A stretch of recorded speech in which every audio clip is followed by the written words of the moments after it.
Welcome to another edition of More Bad News, brought to you, as always, by Camel Cigarettes. Take the Camels Challenge, smoke Camels for 30 days, and see for yourself what a difference this product can make in your smoking pleasure.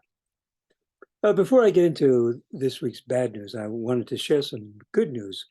First, let me share my screen. I'll show you this. I was recognized here by the 8th Annual Tucker Awards for Excellence in Swearing. And, this was the overall winner was, this was it. The Ukrainians telling the Russians, to go fuck themselves. That was the overall winner for 2022 Excellence in Swearing. But when it came down to the best, here we go, let's get there. Boy, it's longer than I thought.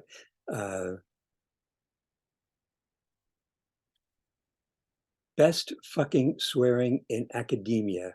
And there it is, the winner, best fucking swearing in academia, yours truly. So that was the first really nice piece of news. And then the next thing I found was this.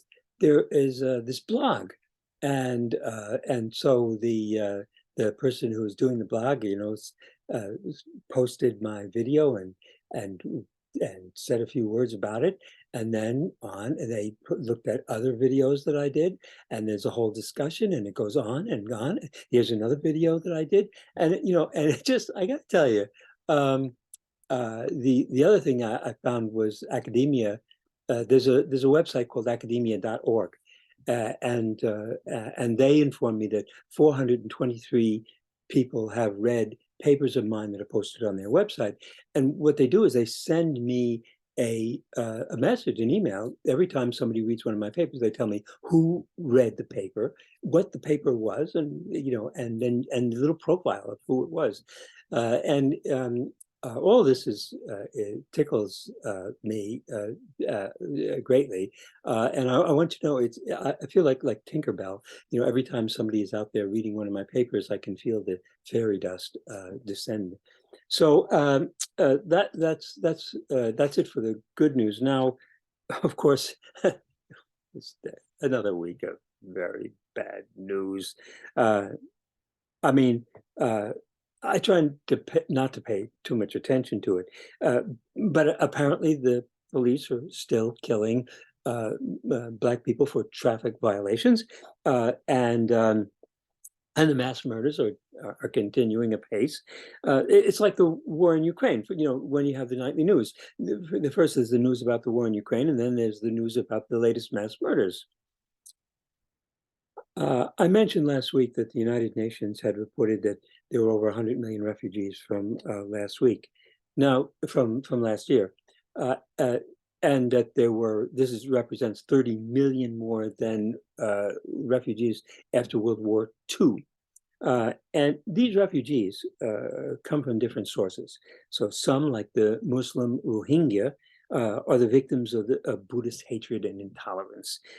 Every genocide results in a refugee crisis, and we've had many genocides over the past 50 years. And then there's the refugees fleeing violence, from the Ukraine war to the violent gangs in Latin America. And finally, there are the refugees from climate catastrophes, such as the 30 million people who were displaced by flooding in Pakistan last year. My son Isaac told me that once that the zombie apocalypse comes to each of us individually. And I saw that in my own life. One day I was teaching my courses regular and getting ready for a new semester, and I post a 14-minute introductory welcome video, something similar to what I had been doing for 30 odd years. I was a flamboyant lecturer, and suddenly everything exploded. Suddenly it was my moment, and my career came to a very abrupt end. No one is really safe. The violence is everywhere. In Grand Rapids now, we're spending a fortune to reinforce the synagogue against violence. So, including a room, there's a small sanctuary, and for 30-odd years, this small sanctuary was perfectly acceptable. It had only one door in, and did no windows. It's a closed room, but it was fine. It was a small sanctuary. It's only meant for like 30 people, 40 people at most. But now you can imagine a gunman coming in there and slaughtering everybody. So now you're gonna have to punch a hole in the wall and make sure you have an emergency exit, and cameras and guards and everything else, because the world has suddenly become much less safe, much less predictable, much more chaotic. So there are two things I think we need to acknowledge. One is privilege. If you're happy, you are privileged.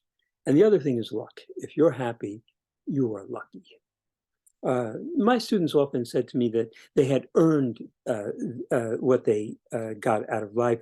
Luck had nothing to do with it. They worked hard, but I would point out that if they had been born in Somalia in the middle of the Civil War, they probably would not have lived to see their first birthday. They would have starved.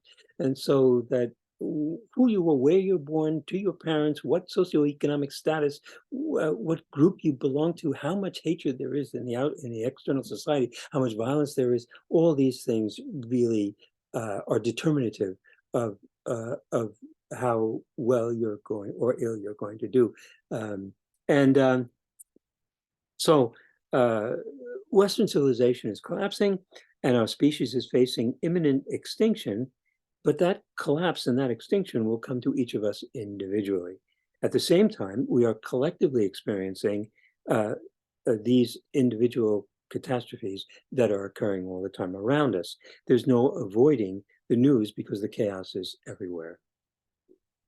So last week, after my show on Martin Luther King Jr. and Black Lives Matter, one of my regular viewers said, "What about the Irish?"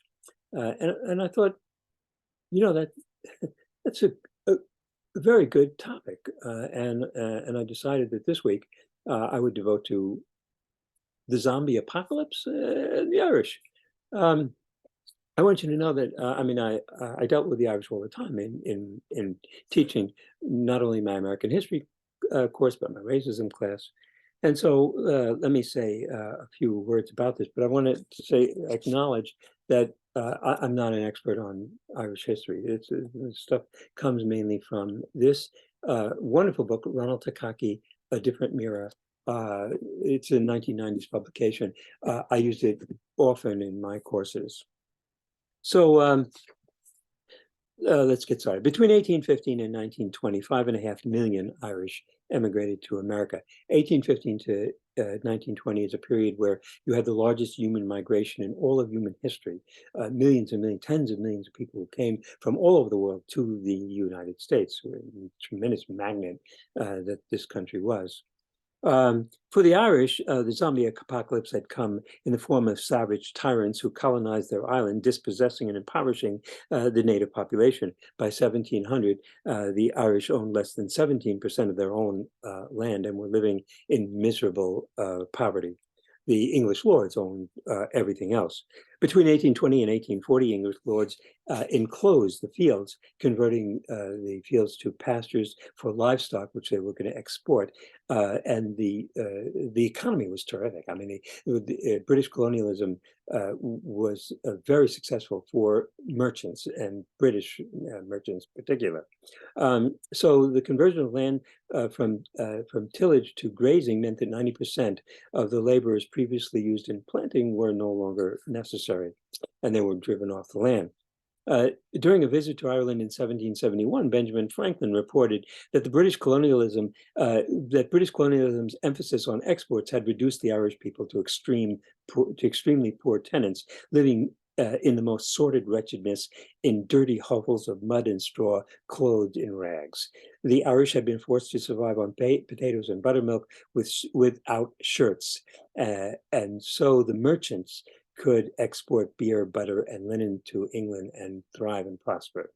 Between 1815 and 1845, 1 million Irish came to America.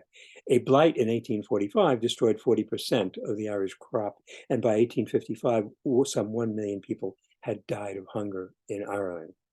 During the famine years, Ireland continued to export grain and cattle to British markets. Half of the people of Ireland could have been fed with the meat exports alone in 1846. 1.5 million Irish fled to the United States during this famine, and generally they were poor and unskilled. These immigrants were mostly laborers. Overwhelmingly Catholic, they were also strongly gay in their culture. 20% of the immigrants died in the passage immediately or immediately after arrival. 20% of the Irish who fled Ireland because of the starvation either died in transit or died shortly after they got to America. Between 1855 and 1920, 3 million more Irish came to America. Irish immigrants provided the labor for the construction of the railroads and canals. Compared to Blacks, Irish were portrayed as ape-like and a race of savages. I have I think I have a picture of that over here. Let's see. Oh no, it would be here. It would be forget it. Okay, so yeah, I'll post it actually with the video. But you know, they were portrayed in cartoons like Africans. They look like monkeys, like apes. And they were also depicted as being sexually promiscuous, lacking self-control. In Ireland, the Irish were very sympathetic to American Blacks. In America, they became racist. Ronald Takaki writes, Irish sympathy for Black slaves seemed to disappear with the Atlantic crossing. In America, many of them became anti-Black. Frederick Douglass criticized the Irish immigrants for abandoning their ideals of liberty and that they nurtured in their homeland and becoming oppressors of another race in America. A planter in the South during slavery commented that he had hired an Irish crew to drain a flooded area rather than use his own slaves. Quote, "It's dangerous work," he explained, "and a Negro life is too valuable to be risked. If a Negro dies, it's a considerable loss. But if one of these Irish workers dies, I don't lose anything." As they competed against Blacks for employment, many Irish immigrants promoted their whiteness. It was a way to identify with the ruling class. Other immigrants did this as well, and so did the Jews. You want to identify. In America, the dominant class were the white Protestants who hated the Blacks, so you wanted to identify with that group. In 1863, there were draft riots in New York led by Irish.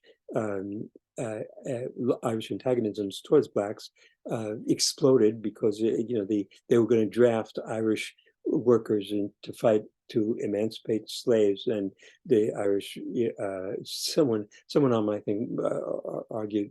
I said that it's absurd to argue that white people last week that white people emancipated Blacks, and someone commented that all these soldiers were white. And you're free to disagree with it. I'm giving opinions. These are considered opinions of somebody who's a historian, and you can agree, you can disagree if you.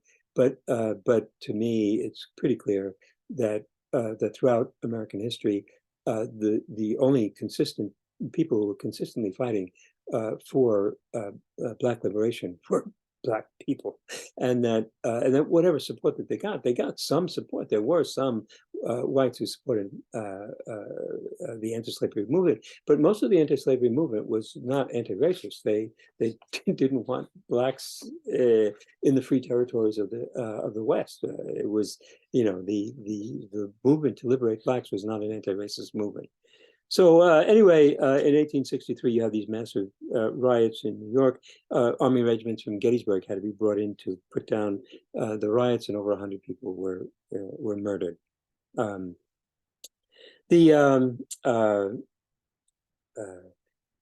Competition, especially in New York City, among Irish women, for servant jobs was intense. Originally, the 80% of the female household laborers in New York were Black. And that completely changed. By 1850s, they were mostly Irish. Dennis Kearney, who was an Irish labor leader in California, was also the leader of the anti-Chinese movement that he coined the phrase "the Chinese must go," and he said that they were degrading Irish women, and the Irish were preponderant in the New England textile mills, and they were heavily employed in the sewing trades. Many Irish women. For Irish women, America was a land of opportunity and freedom from the dependency that they had experienced under their fathers and husbands. The immigrants were generally illiterate, but their daughters became public school teachers. The Irish, unlike the Chinese and the blacks, can vote, and they do that in great numbers and to their benefit. And by 1900, the Irish represent 30% of municipal employees. By the time my grandfather comes here, what they see as the white person and the typical American, the real American, was the Irish cop on the street, because he was the one that they saw. He was the American, the authority figure. But Terence Powderly, the organizer of the very first labor organization in America, the Knights of Labor, was Irish, and as was Mary Harris, the legendary labor activist known as Mother Jones. The history of the Irish demonstrates the complexity of prejudices in America. One can see from this history that prejudice is a socially constructed phenomenon. No one portrays the Irish today as primitive savages who look indistinguishable from blacks. That's over and gone with. I'll leave it there. That's for this week, and I'll see you next week with another edition of More Bad News. Remember, take the Camels Challenge, smoke camels, and see what camels can do for your life.